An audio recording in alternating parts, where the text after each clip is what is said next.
আহলিয়া, আমার বিবি, আমি যখন বিয়ে করছি উনি তা আমার শ্বশুর হলো আবার আর্মি অফিসার।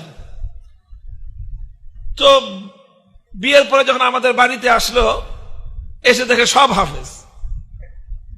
উনি তো কিছুদিন স্কুলে পড়াশোনা করে আসছিলেন, এসে দেখে বাসার সব হাফেজ। এখন এত হাফেজের ভিতরে থেকে নিজেকে সে খুব অসহায় মনে করতেছে।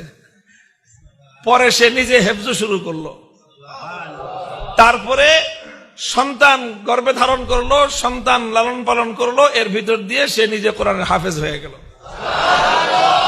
প্রতি বছর যখন রমজান আসে, আমাদের বাসার প্রত্যেক ঘরে ঘরে তারাবিহের নামাজ আদায় করে মেয়েরা, এবং প্রত্যেকটা রুমে রুমে কোরআনের খতম হয়।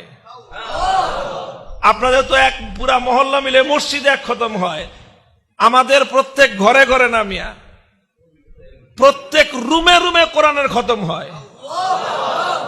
আমার রুমে আমার 2 ছেলে হাফেজ, ওদেরকে নিয়ে আমি এক রুমে খতম পড়ি, আমার মিসেস হাফেজা উনি আরেক রুমে খতম পড়েন। আমার পাশের ফ্ল্যাটে মাহফুজুল হক সাহেব আমার বড় ভাই, ওনার 3 মেয়ে হাফেজা, ওনার বিবি হাফেজা, 4 জন। ওনার রুম হলো 3টা, পরে এক রুমে ডবল জামাত পড়তে হয়। অর্থাৎ প্রত্যেক রুমে রুমে শুধু জামাই খতম না, এক রুমে ডবল খতম হয়। শাইখুল হাদিস রহমতুল্লাহ আলাইহি আমার আব্বা জানে বাগান সাজা। আপনাদেরকে গল্প কেন বলতেছি? গল্প এজন্য বলতেছি হিম্মত করেন মেয়েদেরকে কোরআন মুখস্থ করানো, মেয়েদেরকে হাফেজা বানানো, মেয়েদেরকে দ্বীন শিখানো, এর চেয়ে আপনি আপনার মেয়েকে আর বড় কোনো উপহার দিতে পারেন না। আপনি আপনার মেয়েকে যদি হাফেজা বানায় দেন, লক্ষ কোটি টাকার এই ফ্ল্যাট প্লট আর বিশাল বিশাল সম্পদ দেওয়ার চেয়ে আপনি তাকে বড় সম্পদশালী বানায় দিলেন। আমার এক বোন মদিনা শরীফে ছিলেন 35 বছর, সারা দুনিয়া জুড়ে এখন তার ছাত্র। পাকিস্তানের তকি উসমানী সাহেব ভাগিনা, রফি উসমানী সাহেব ভাগিনা, সব আমার বোনের ছাত্র।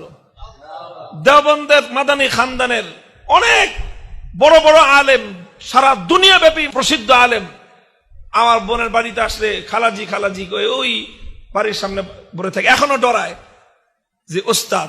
ছাত্র বড় বড় সারা দুনিয়া ব্যাপী তার ছাত্রদের সরায় গেছে। কোরআনের হিফজ আল্লাহ পাক রব্বুল আলামিন এটাকে মনে হয় যে পুরুষদের চেয়ে মেয়েদের জন্য এটা অনেক বেশি উপকারী হয়। কারণ যেই ঘরে হাফেজা মেয়ে থাকে, ওই ঘরে কোরআনের তেলাওয়াত অনেক বেশি হয়। পুরুষরা তো ঘরে কম থাকে, মহিলারা ঘরে বেশি থাকে। মহিলা যদি হাফেজা হয়, তাহলে তার প্রচুর পরিমাণ কোরআনের তেলাওয়াত হয়। যেই ঘরে কোরআনের তেলাওয়াত হয়, সেই ঘরের চেয়ে বেশি রহমত কোন ঘরে বর্ষিত হবে? এই জন্য কেউ যদি চান নিজের ঘর আল্লাহর রহমতের দ্বারা আলোকিত থাকুক, কেউ যদি চান নিজের ঘরের মধ্যে রাত দিন আল্লাহর রহমত বর্ষিত হোক, ঘরের মেয়েদেরকে কোরআন শিখান, কোরআনের হাফেজা বানায় দেন। দুনিয়ার অনেক বড় বড় ডিগ্রি অর্জন করে একটা মেয়ে যেই পর্যন্ত পৌঁছতে পারবে, এক মেয়ে কোরআনের হিফজের বদৌলতে ইনশাআল্লাহ দুনিয়া এবং আখিরাতে তার চেয়ে অনেক বেশি অগ্রসর হতে পারবে।